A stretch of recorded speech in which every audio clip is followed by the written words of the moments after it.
పులిని చూసి నక్క వాత పెట్టుకుందంట. అర్థం అవ్వలేదు గదా! తెలుసు కదా మీకు ఈ సామెత. తెలిసే ఉంటది చిన్నప్పటి నుంచి చదువుకుంటున్నాం కదా! కానీ ఇక్కడ రివర్స్. నక్కని చూసి పులి వాత పెట్టుకుందంట. ఇందులో పులి ఎవరంటే జస్ట్ వెయిట్ అండ్ వాచ్. కర్ణాటకలో ఫ్రీ బస్ పెట్టి అధికారంలోకొచ్చారు. సరే అక్కడ విషయాలు బయటికి రాకపోవచ్చు కానీ, మన తెలంగాణలో పక్క స్టేట్‌లో అక్కడ కూడా ఫ్రీ బస్ వల్లే వాళ్ళు కూడా అధికారంలోకొచ్చారు. వాళ్ళు అంతే. అక్కడ ఈరోజు ఫైనాన్షియల్ క్రైసిస్ ఏ విధంగా ఉంది. కనీసం ఒక యూరియా, ఒక యూరియా కూడా ఇవ్వలేని పరిస్థితొచ్చింది.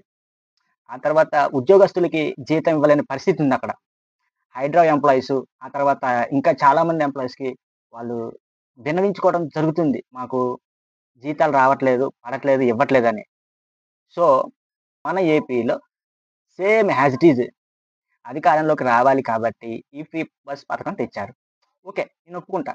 కానీ మీరు అక్కడ ఆటో అన్న డ్రైవర్లు కానీ, వాళ్ళ బాధలు కానీ, వాళ్ళ ఆత్మహత్యలు కానీ, ఆ తర్వాత వాళ్ళు నమ్ముకున్న కొన్ని కుటుంబాలు ఏవైతే మెకానిక్ ఎట్సెట్రా, ఎట్సెట్రా ఒక ఆటో రంగంలో అదొక వ్యవస్థ అనమాట. విద్యా వ్యవస్థ ఎలాగా, ఒక కుటుంబ వ్యవస్థ ఎలాగా, లేకపోతే ఒక కన్‌స్ట్రక్షన్ వ్యవస్థ ఎలాగా, ఆ!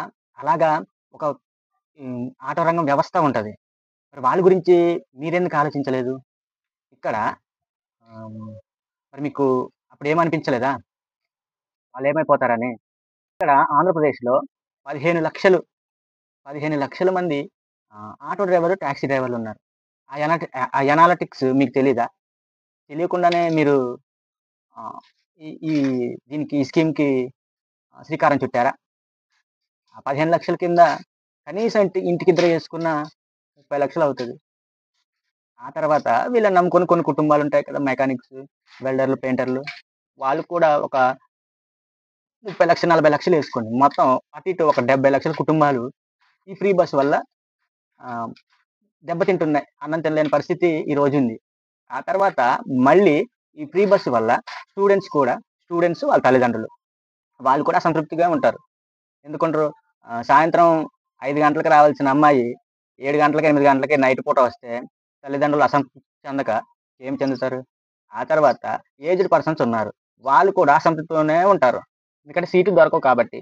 ఆ తర్వాత మళ్ళీ ఎవరైతే ఈ మగవాళ్ళుంటారో టికెట్ కొని, టికెట్ కొని కూడా సోషల్ మీడియాలో చూస్తూనే ఉన్నాం. దెబ్బలు తింటున్నారు.